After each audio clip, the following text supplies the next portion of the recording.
गुजरात के मेहसाणा में छात्रा की खुदकुशी मामले प्रिंसिपल और प्रोफेसर पर कानूनी कार्यवाही की जा रही है। गुजरात के मेहसाणा की बासना मर्चेंट कॉलेज में उर्वशी श्रीमाली नामक छात्रा ने खुदकुशी की थी।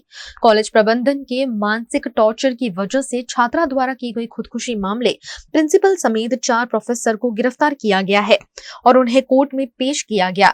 पुलिस द्वारा रिमांड नहीं मांगे जाने पर सभी को जुडिशियल कस्टडी में भेज दिया गया है।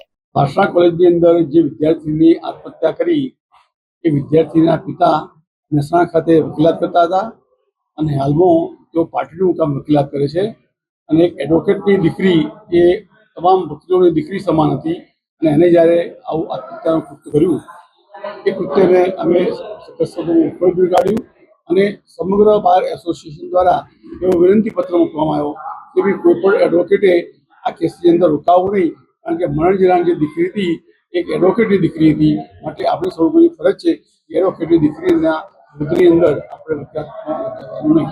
હવે જે મેં વિનંતીપત્ર બાર એસોસિએશને પસાર કર્યો એનું પાલન કરવું કે નહીં એ કોઈ પણ એડવોકેટની પોતાની સ્વૈચ્છિક ઈચ્છા પર આધાર રાખે છે. કોઈ પણ વ્યક્તિને ફરજ પાડી શકાય નહીં કે તારે વકીલ તરીકે રહેવાનું નહીં, જેથી વકીલે આત્મહત્યાના અવાજ પ્રમાણે દરેક વકીલે કામ કરવાનું હતું. એટલે કોઈએ કશું આમાં એડવોકેટ તરીકે જો રોકાયા હોય તો એ બાબતો બાર એસોસિએશન બીજું કોઈને વકીલ તરીકે રોકવા માટે અટકાવી શકાય નહીં.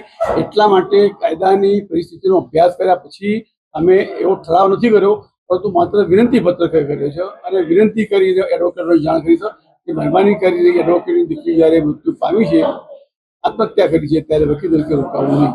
મહેસાણા જિલ્લામાં આપણા ઘણા ઘણા જ્યારે ઘટના બની છે ત્યારે ઘટના દુઃખની વાત છે.